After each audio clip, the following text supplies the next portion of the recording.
بديع السماوات والأرض وإذا قضى أمرا فإنما يقول له كن فيكون۔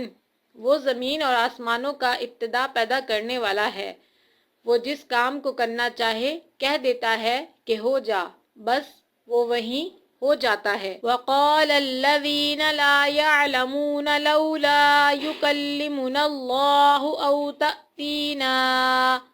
اسی طرح بے علم لوگوں نے بھی کہا کہ خود اللہ تعالی ہم سے باتیں کیوں نہیں کرتا، یا ہمارے پاس کوئی نشانی کیوں آیا۔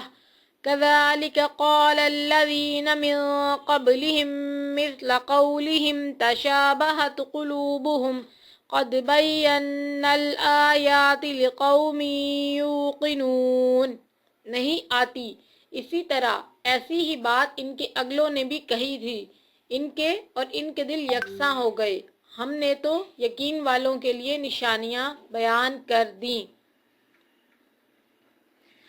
إِنَّا أَرْسَلْنَاكَ بِالْحَقِّ بَشِيرًا وَنَذِيرًا وَلَا تُسْأَلُ عَنْ أَصْحَابِ الْجَحِيمِ۔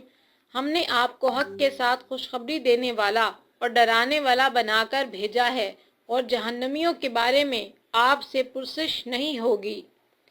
وَلَن تَرْضَىٰ عَنكَ الْيَهُودُ وَلَا النَّصَارَىٰ حَتَّىٰ تَتَّبِعَ مِلَّتَهُمْ قُلْ إِنَّ هُدَى اللَّهِ هُوَ الْهُدَىٰ وَلَئِنِ اتَّبَعْتَ أَهْوَاءَهُمْ بَعْدَ الَّذِي جَاءَكَ مِنَ الْعِلْمِ مَا لَكَ مِنَ اللَّهِ مِن وَلِيٍّ وَلَا نَصِيرٍ۔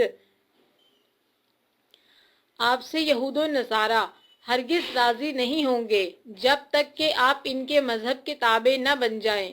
آپ کہہ دیجئے کہ اللہ کی ہدایت ہی ہدایت ہے، اور اگر آپ نے باوجود اپنے پاس علم آ جانے کے پھر ان کی خواہشوں کی پیروی کی تو اللہ کے پاس آپ کا نہ تو کوئی ولی ہوگا اور نہ مددگار۔ الذین آتیناہم الکتاب یتلونہ حق تلاوتہ اولئک یؤمنون بہ ومن یکفر بہ فاولئک هم الخاسرون۔ جنہیں ہم نے کتاب دی ہے وہ اسے پڑھنے کے حق کے ساتھ پڑھتے ہیں، وہ اس کتاب پر بھی ایمان رکھتے ہیں، اور جو اس کے ساتھ کفر کرے وہ نقصان والا ہے۔